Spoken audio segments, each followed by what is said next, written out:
เกินระหว่างอ่ะ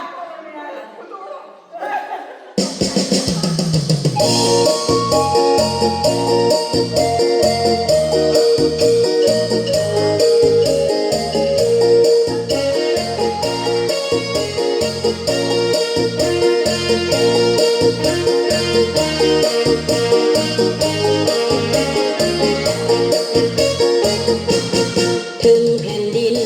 อันแสนฮักแพงของป่าสาลาวผู้อาจหารยังมีสาวสวยงามเหลือเกินสื่นแม่สื่นอายทหารพานักงานทั่วหน้าสื่นมาเวยามสาวเสียงความมาเวเบิ่งจับมือจับหวังเมื่อหอบยามเฝ้าในนาเคียงนามุมปูป่ามันต้นให้สาลีเขียวอุ่นทั่วนอนปูให้กะยกมาสาวบ้านเฮาจังแม่นเก่งแค่นาเฮ็ดนาก็ได้ไปลำเลียงก็เก่งสาวเสียงควางจิตใจเปิดใสดังน้ำยวนความลิ้นไหลเย็น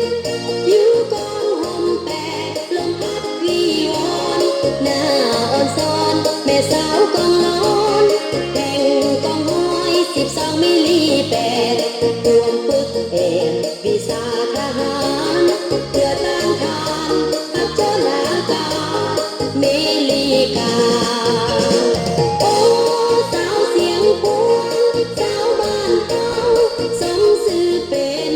หญิงนุ่มลาวลีลาอาถรรพ์สมเป็นลูกหลานของประชาชนเหมือนนกแอ่นบินเจออยู่เมืองลาวหน้า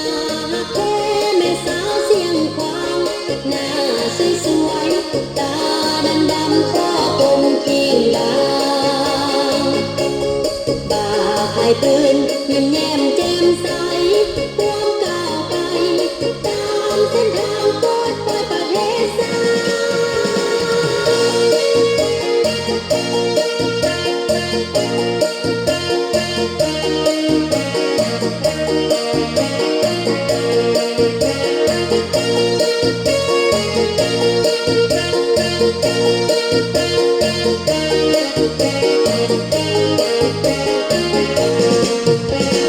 โอ้